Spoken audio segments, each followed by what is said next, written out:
بالله من الشيطان الرجيم. بسم الله الرحمن الرحيم.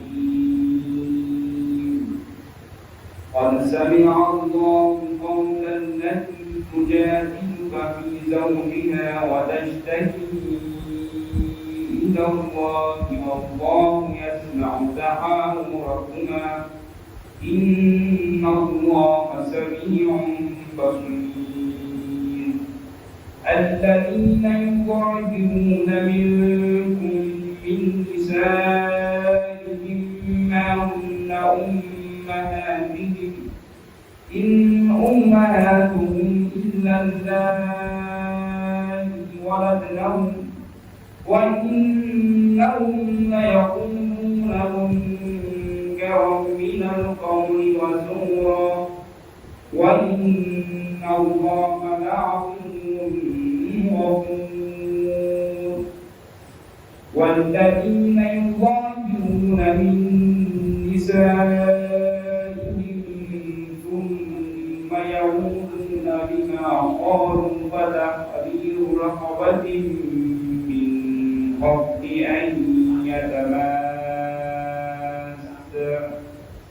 ذلكم توعون به والله بما تعملون خبير.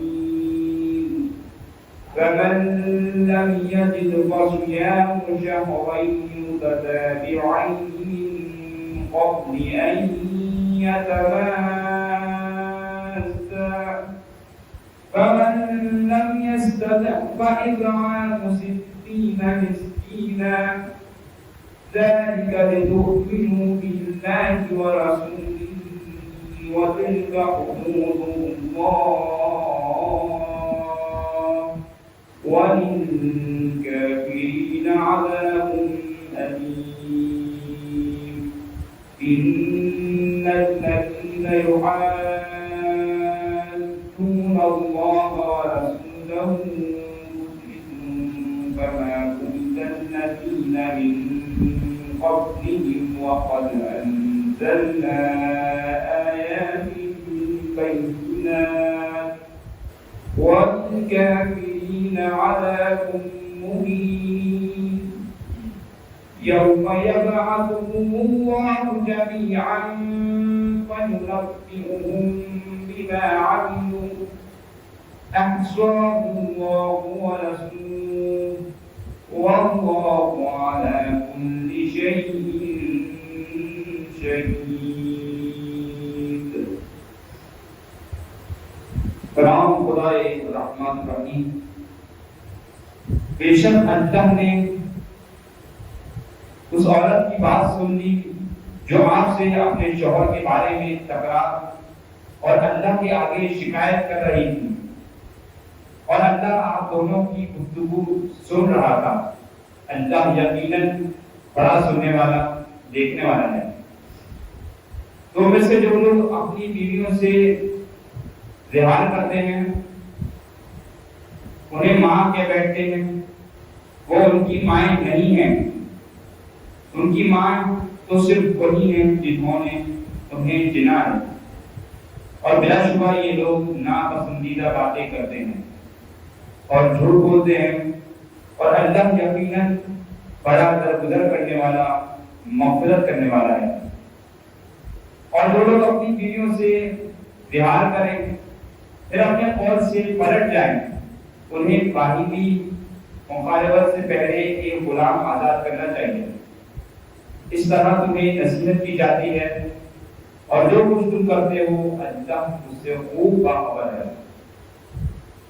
بس جس سے غلام نہ ملے وہ باہمی مخالفت سے پہلے متواتر 2 مہینے روزے رکھے اور جو ایسا بھی نہ کر سکے وہ 7 مسکینوں کو کھانا کھلائے. یہ اس لیے ہے کہ تم اللہ اور اس کے رسول پر ایمان رکھو. یہ اللہ کی مقرر کردہ حدود ہیں اور کفار کے لیے دردناک عذاب ہے. جو لوگ اللہ اور اس کے رسول کی مخالفت کرتے ہیں وہ یقیناً اس طرح ذلیل کیے جائیں گے جس طرح اس سے پہلوں کو دلیل کیا گیا ہے، اور بتحقیق ہم نے واضح نشانیاں نازل کی ہیں اور کفار کے لیے ذلت والا عذاب ہے۔ اس دن اللہ ان سب کو اٹھائے گا، پھر انہیں بتائے گا کہ وہ کیا کرتے رہے ہیں۔ وہ اللہ کو بھول گئے ہیں، مگر اللہ نے انہیں شمار کر رکھا ہے، اور اللہ ہر شے پر گواہ ہے۔ أَلَمْ تَرَ أَنَّ اللَّهَ يَعْلَمُ مَا فِي السَّمَاوَاتِ وَمَا فِي الْأَرْضِ مَا يَكُونُ مِن نَّجْوَىٰ ثَلَاثَةٍ إِلَّا هُوَ رَابِعُهُمْ وَلَا خَمْسَةٍ إِلَّا هُوَ سَادِسُهُمْ وَلَا أَدْنَىٰ مِن ذَٰلِكَ وَلَا أَكْبَرَ إِلَّا هُوَ مَعَهُمْ أَيْنَمَا كَانُوا ثُمَّ يُنَبِّئُهُم بِمَا عَمِلُوا يَوْمَ الْقِيَامَةِ إِنَّ اللَّهَ بِكُلِّ شَيْءٍ عَلِيمٌ أَلَمْ تَرَ إِلَى الَّذِينَ نُهُوا عَنِ النَّجْوَىٰ ثُمَّ يَعُودُونَ لِمَا نُهُوا عَنْهُ وَيَتَنَاجَوْنَ بِالْإِثْمِ وَالْعُدْوَانِ وَمَعْصِيَتِ الرَّسُولِ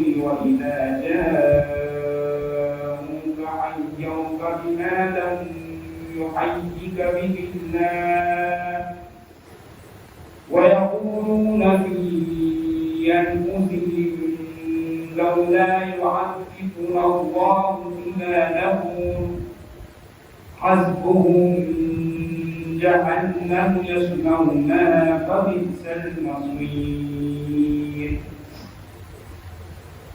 يَا أَيُّهَا الَّذِينَ آمَنُوا إِذَا تَنَاجَيْتُمْ فَلَا تَتَنَاجَوْا بِالْإِثْمِ وَالْعُدْوَانِ وَمَعْصِيَتِ الرَّسُولِ وَتَنَاجَوْا بِالْبِرِّ وَالتَّقْوَىٰ وَاتَّقُوا اللَّهَ الَّذِي إِلَيْهِ تُحْشَرُونَ إِنَّمَا النَّجْوَىٰ مِنَ الشَّيْطَانِ لِيَحْزُنَ الَّذِينَ آمَنُوا وَلَيْسَ بِضَارِّهِمْ شَيْئًا إِلَّا بِإِذْنِ اللَّهِ وَعَلَى اللَّهِ فَلْيَتَوَكَّلِ الْمُؤْمِنُونَ يَا أَيُّهَا الَّذِينَ آمَنُوا إِذَا قِيلَ لَكُمْ تَفَسَّحُوا فِي الْمَجَالِسِ فَافْسَحُوا يَفْسَحِ اللَّهُ لَكُمْ وَإِذَا قِيلَ انشُزُوا فَانشُزُوا يَرْفَعِ اللَّهُ الَّذِينَ آمَنُوا مِنكُمْ وَالَّذِينَ أُوتُوا الْعِلْمَ دَرَجَاتٍ وَاللَّهُ بِمَا تَعْمَلُونَ خَبِيرٌ يَا أَيُّهَا الَّذِينَ آمَنُوا إِذَا نَاجَيْتُمُ الرَّسُولَ فَقَدِّمُوا بَيْنَ يَدَيْ نَجْوَاكُمْ صَدَقَةً ذَلِكَ خَيْرٌ لَكُمْ وَأَطْهَرُ فَإِن لَّمْ تَجِدُوا فَإِنَّ اللَّهَ غَفُورٌ رَّحِيمٌ أَأَشْفَقْتُمْ أَن تُقَدِّمُوا بَيْنَ يَدَيْ نَجْوَاكُمْ صَدَقَاتٍ وَإِن لَّمْ تَفْعَلُوا وَتَابَ اللَّهُ عَلَيْكُمْ فَأَقِيمُوا الصَّلَاةَ وَآتُوا الزَّكَاةَ وَأَطِيعُوا اللَّهَ وَرَسُولَهُ وَاللَّهُ خَبِيرٌ بِمَا تَعْمَلُونَ کیا آپ نے نہیں دیکھا کہ اللہ آسمانوں اور زمین کی ہر چیز کے بارے میں جانتا ہے؟ کبھی تین آدمیوں کی سرگوشی نہیں ہوتی مگر یہ کہ ان کا چوتھا اللہ ہوتا ہے، اور نہ پانچ آدمیوں کی مگر یہ کہ ان کا چھٹا اللہ ہوتا ہے، اور نہ اس سے کم اور نہ زیادہ، مگر وہ جہاں کہیں ہو اللہ ان کے ساتھ ہوتا ہے۔ پھر قیامت کے دن وہ انہیں ان کے اعمال سے آگاہ کرے گا۔ اللہ یقیناً ہر چیز کا خوب علم رکھتا ہے۔ کیا آپ نے انہیں نہیں دیکھا جنہیں سرگوشی کرنے سے منع کیا گیا تھا؟ جس کام سے انہیں منع کیا گیا تھا وہ پھر اس کا اعادہ کر رہے ہیں، اور آپس میں گناہ اور ظلم اور رسول کی نافرمانی کی سرگوشیاں کرتے ہیں، اور جب آپ کے پاس آتے ہیں تو وہ آپ کو اس طریقے سے سلام کرتے ہیں جس طریقے سے اللہ نے آپ پر سلام نہیں کیا ہے، اور اپنے آپ سے کہتے ہیں اللہ ہماری باتوں پر ہمیں عذاب کیوں نہیں دیتا؟ ان کے لیے جہنم کافی ہے جس میں وہ جلسائے جائیں گے، وہ بدترین انجام ہے۔ اے ایمان والوں، جب تم آپس میں سرگوشی کرو تو گناہ اور زیادتی اور رسول کی نافرمانی کی سرگوشیاں نہ کیا کرو، بلکہ نیکی اور تقویٰ کی سرگوشیاں کیا کرو، اور اس اللہ سے ڈرو جس کے حضور تم جمع کیے جاؤ گے۔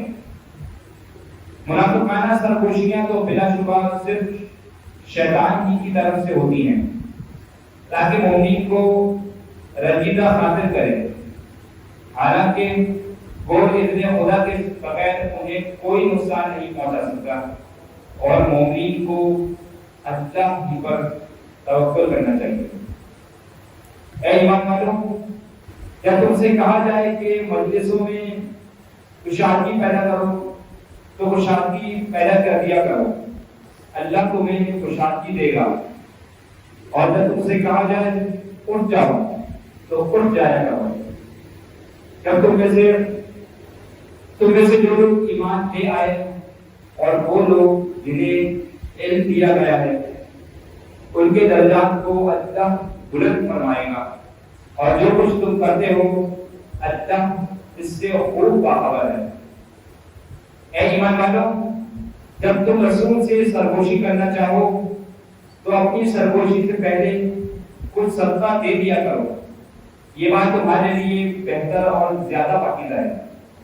ہاں، اگر صدقہ دینے کے لیے کچھ نہ پاؤ تو اللہ یقیناً بڑا بخشنے والا مہربان ہے۔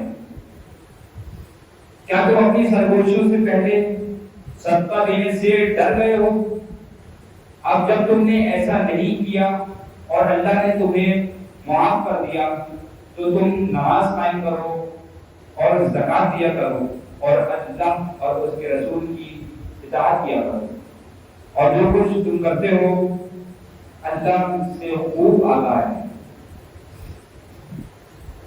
أَلَمْ تَرَ إِلَى الَّذِينَ تَوَلَّوْا قَوْمًا غَضِبَ اللَّهُ عَلَيْهِمْ مَا هُمْ مِنكُمْ وَلَا مِنْهُمْ وَيَحْلِفُونَ عَلَى الْكَذِبِ وَهُمْ يَعْلَمُونَ أَعَدَّ اللَّهُ لَهُمْ عَذَابًا شَدِيدًا إِنَّهُمْ سَاءَ مَا كَانُوا يعملون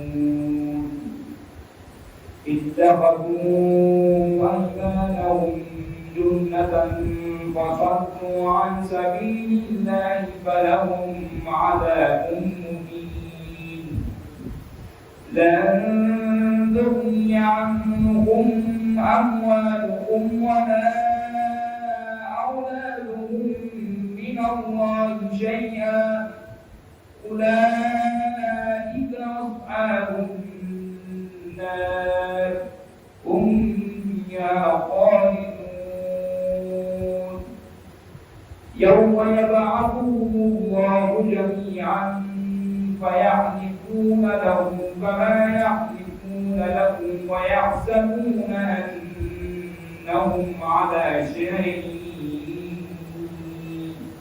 ألا إنهم هم الكاذبون استحوذ عليهم الشيطان فأنساهم ذكر الله أولئك حزب الشيطان ألا إن حزب الشيطان هم الخاسرون إن الذين يحادون الله ورسوله أولئك في الأذلين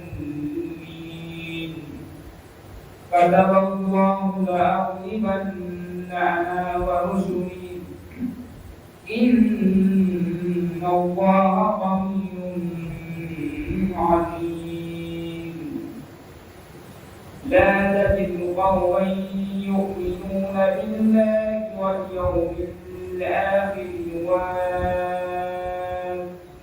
من حاد الله ورسوله ولو كانوا آباءهم أو أبناءهم أو إخوانهم أو عشيرتهم أولئك كتب في قلوبهم الإيمان وأيدهم بروح منه ويدخلهم جنات تجري من تحتها الأنهار خالدين فيها رضي الله عنهم ورضوا عنه أولئك حزب الله أولئك حزب الله ألا إن حزب الله هم المفلحون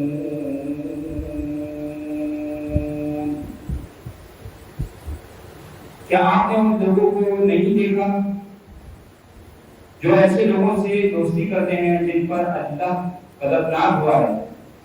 یہ لوگ نہ تمہارے ہیں اور نہ ان کے، اور وہ جان بوجھ کر جھوٹی باتوں پر قسم کھاتے ہیں۔ اللہ نے ان کے لیے سخت عذاب مہیا کر رکھا ہے، اور جو کچھ کر رہے ہیں یقیناً وہ برا ہے۔ انہوں نے اپنی قصبوں کو صفر بنا رکھا ہے، پھر وہ راہ خدا سے روکتے ہیں، پس ان کے لیے ذلت آمیز عذاب ہے۔ یقیناً اللہ کے عذاب سے نہ ان کے اعمال انہیں بچائیں گے اور نہ ان کی اولاد، یہ جہنم والے ہیں جس میں وہ ہمیشہ رہیں گے۔ جس دن اللہ ان سب کو اٹھائے گا تو وہ اسی طرح اللہ کے سامنے قسمیں اٹھائیں گے جس طرح تمہارے سامنے قسمیں اٹھاتے ہیں، اور وہ خیال کرتے ہیں کہ وہ کسی موقف پر ہیں۔ آگاہ رہو، یہ لوگ یقیناً جھوٹے ہیں۔ شیطان نے ان پر قابو پا لیا ہے اور انہیں اللہ کا ذکر بھلا دیا ہے۔ یہ گروہ شیطان ہے۔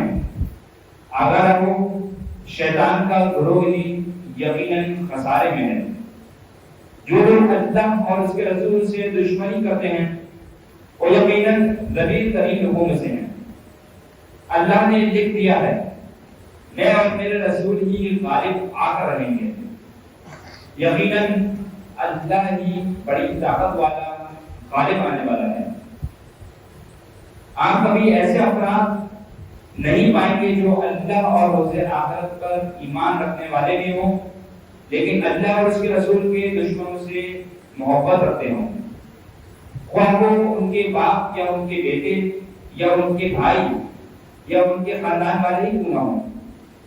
یہ وہ لوگ ہیں جن کے دلوں میں اللہ نے ایمان کو ظہور کر دیا ہے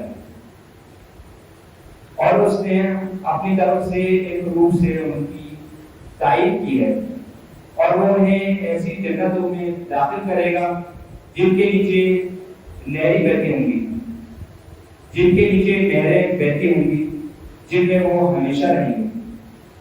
اللہ ان سے راضی ہے اور یہ اللہ سے راضی ہے۔ یہی لوگ اللہ کی جماعت ہیں۔ آگاہ رہو، اللہ کی جماعت والے ہی یقیناً کامیاب ہونے والے ہیں۔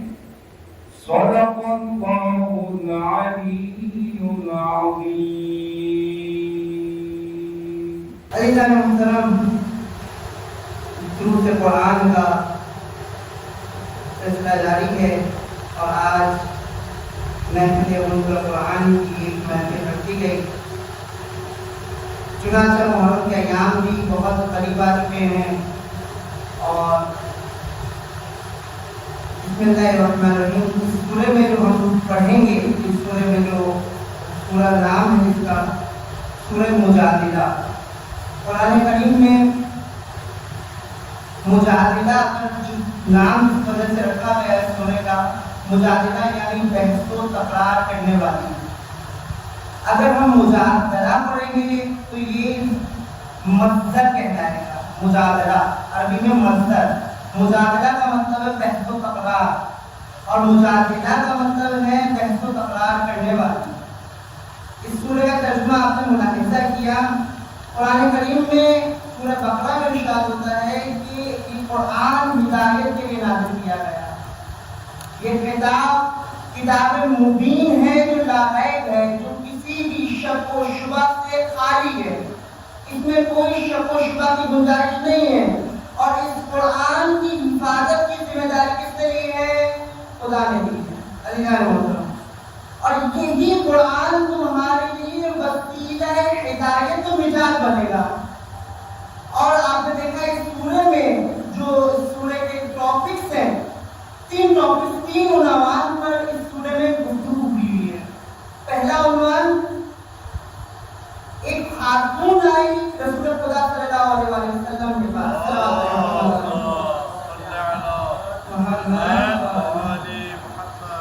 یا رسول اللہ، میرے شوہر نے میرے ساتھ زہار کیا. زہار فقہی قواعد میں اگر ہم دیکھیں فقہ میں اہل تشیع کی فقہ میں فقہ جعفریہ میں یہ بات مؤثر ہے کہ جو خاتون یا جو شوہر کسی خاتون کے ساتھ اپنی بیوی کے ساتھ اگر زہار کرے تو اس سے نکاح ختم ہو جاتا ہے.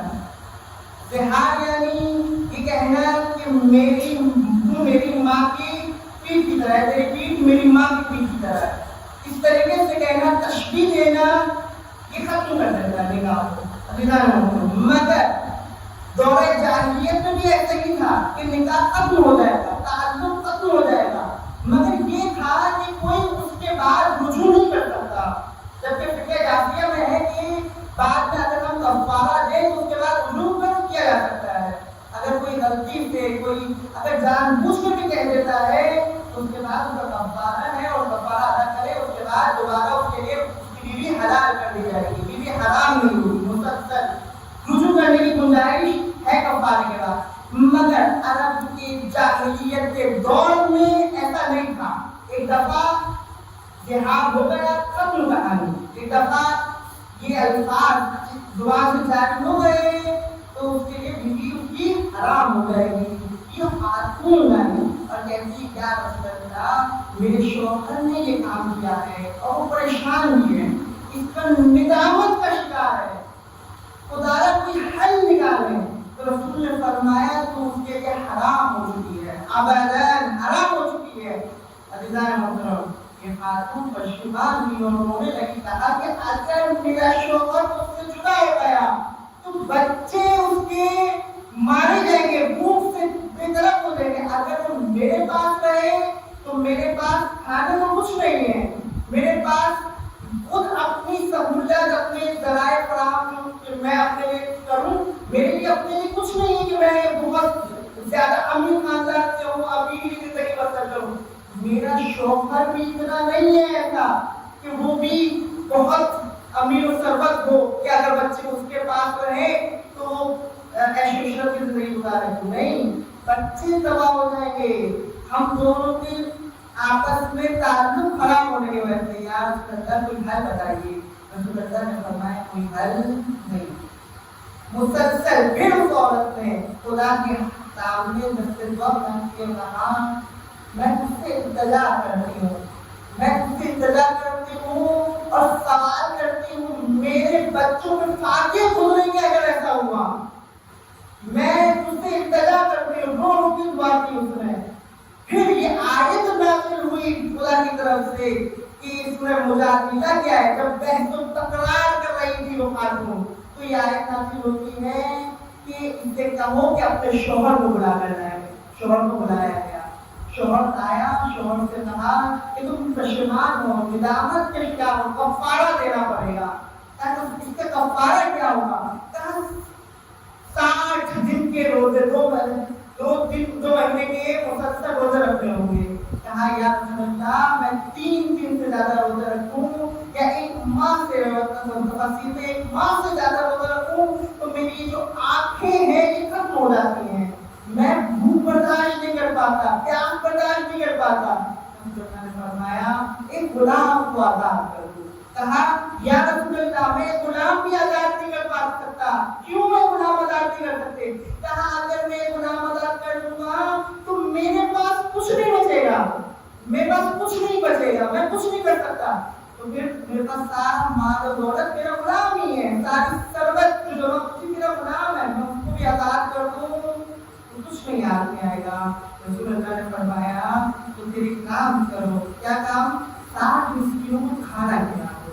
یا رسول اللہ میری جیب اتنی طاقت نہیں دیتی کہ میں 60 مسکینوں کو کھانا کھلا سکتا ہوں. ہاں اگر آپ میری مدد کریں تو. رسول اللہ نے فرمایا میں تمہاری مدد کروں گا.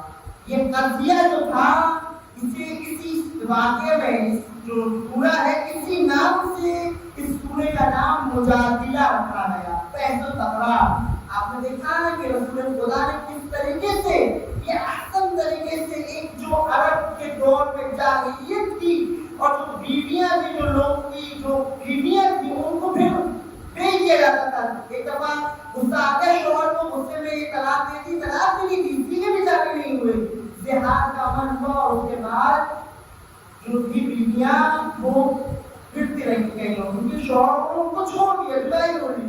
یہ فتنہ تھا جسے خدا نے آخری اس عرب معاشرے سے دور کیا اس خاتون کے ذریعے. صلوات محمد و محمد.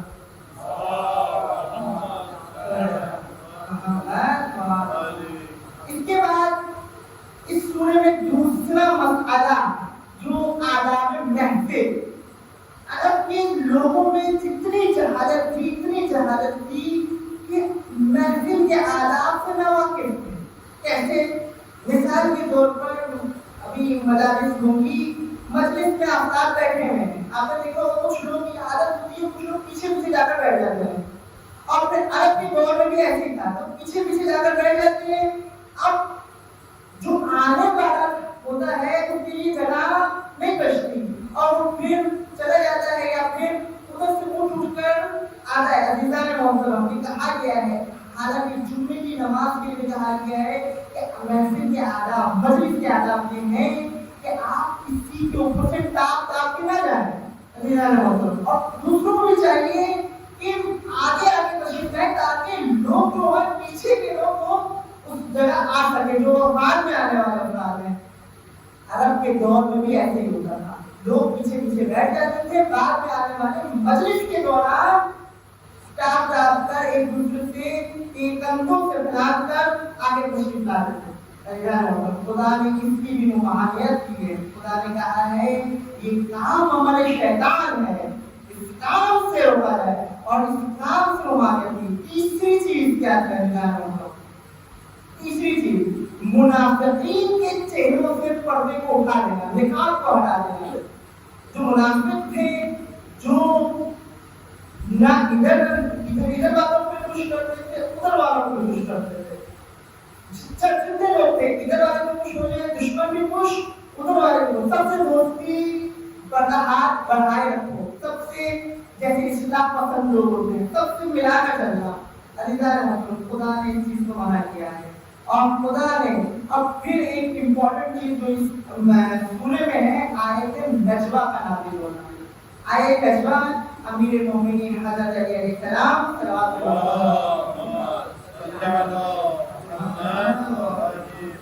امام علی علیہ السلام کی شان میں نازل ہوئی. حضرت عمر کا بیٹا ابن عمر کہتا ہے کہ تفسیر میں لکھا ہے، کہتے ہیں کہ میں چاہتا تھا کہ 3 مقامات پر 3 مقامات پر مجھے برتری حاصل ہو جاتی. مجھے دنیا کا مال دولت نہیں چاہیے تھا. اپنے باپ کے بارے میں بتایا, مجھے دنیا کا مال دولت نہیں چاہیے تھا, مجھے 3 مقامات پر برتری چاہیے تھی. 3 مقامات. کون سا پہلا مقام؟ بی بی فاطمہ الزہرا سلام اللہ علیہا.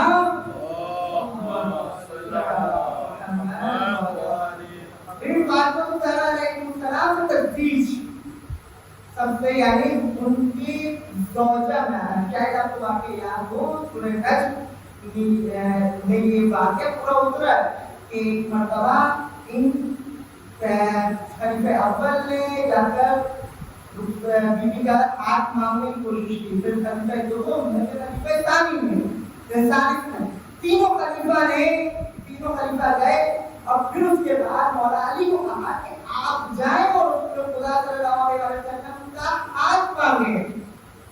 تو ابن عباس نے کہا, تو حضرت ابن عباس سے مولا علی نے فرمایا یا علی یا عباس, یا ابن عباس مجھے شرم آتی ہے, میں نہیں مانگ سکتا. تو پھر رسول اللہ نے فرمایا جس کے گھر تارا اترے گا خدا کا ارادہ یہی ہوگا کہ اسی کے گھر میں رسول کی بیٹی رخصت ہو کر جائے. یہی وہ سورہ نازل ہوئی سورہ نازل. واقعہ دراصل یہ تھا کہ ایک رخصتی یعنی تزویج بی بی فاطمہ یعنی ان کی زوجت میں آنا. دوسرا احکام خیبر کے مقام پہ علم ملنا, علم بھی نہیں ملا. خیبر کے مقام پر کاش مجھے علم مل جاتا. تیسرا مقام کیا تھا؟ اپنے بابا کے متعلق کہتے ہیں کہ تیسرا مقام یہ تھا کہ آیہ نجوہ کا نازل ہونا. آیہ نجوہ کیا تھا؟ آیہ نجوہ اس کے بارے میں کیسے نازل ہوئی اس کا مقدر تعارف بتانا ضرور کہ ایک مرتبہ کچھ لوگ ایسے تھے کہ خدا نے اس چیز کی ممانعت دی کہ لوگ اپنی بڑائی سرداری شامل کرنے کے لیے کہ ہم بڑے ہیں, ہمیں ہمارے تعلقات رسول خدا سے اتنے اچھے ہیں, تو وہ کیا کرتے تھے آپس میں نہیں بلکہ رسول خدا کے کان میں کوئی بھی بات کہہ دینی, سرگوشی کرنی کہ بھائی ایک بڑا مثال کے طور پہ ایک بہت بڑا عالم دین ہے اور مجھ جیسا بندہ حقیر جا کر ان کے کان میں سرگوشی کرے. تو پھر کیا سامنے والے کہیں گے دیکھو یار ان کا تعلق اتنا وسیع ہے مولانا صاحب کے ساتھ, آقا صاحب کے ساتھ اتنا تعلق ہے عبداللہ صاحب کے ساتھ. تو یہ جو ہے رسول خدا کے زمانے میں کچھ لوگ اپنی بڑائی اپنی سرداری کرنے کے لیے خدا نے اس چیز کو بھی بے نقاب کیا. خدا نے فرمایا اب جو بھی سرگوشی کرے گا, جو بھی رسول کے کان میں اگر کچھ مسئلہ پوچھنا چاہتا ہے تو پہلے کیا کرے, پہلے صدقہ ادا کرے اور اس کے بعد کیا کرے, سرگوشی کرے.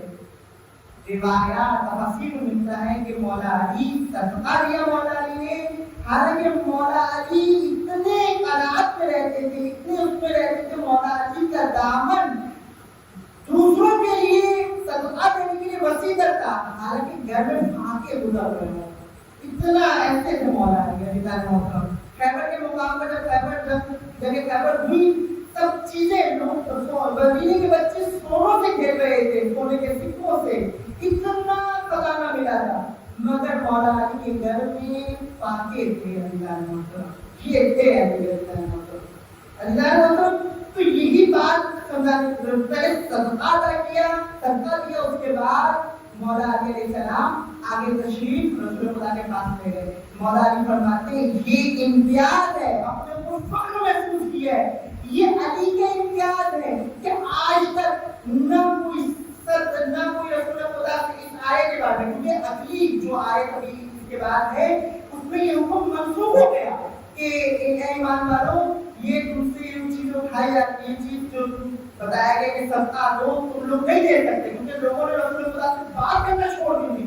لوگوں نے دوسرے جو منافقین تھے اور دوسرے لوگ تھے انہوں نے رسول خدا سے بات کرنا چھوڑ دی. تو کہا یہ چیز اٹھا دی جاتی ہے, اس کے بعد نماز قائم کرو, زکات ادا کرو. اللہ نے محترم تو یہ امام علی فرماتے ہیں کہ علی کا قرب امتیاز ہے کہ علی نے یہ آیت نجوہ کا مصداق مولا علی ہیں اللہ نے محترم, جنہوں نے رسول خدا سے اس وقت بات کی جو کہ صدقہ دیا اور پھر بات کی. یہ آیت فقط و فقط اہل سنت نے لکھا, پورے قرآن میں فضائل امیر المومنین کو نکالنے کی کوشش کی ہے, مگر اس آیت میں یہ واضح ہے کہ سب خاموش تھے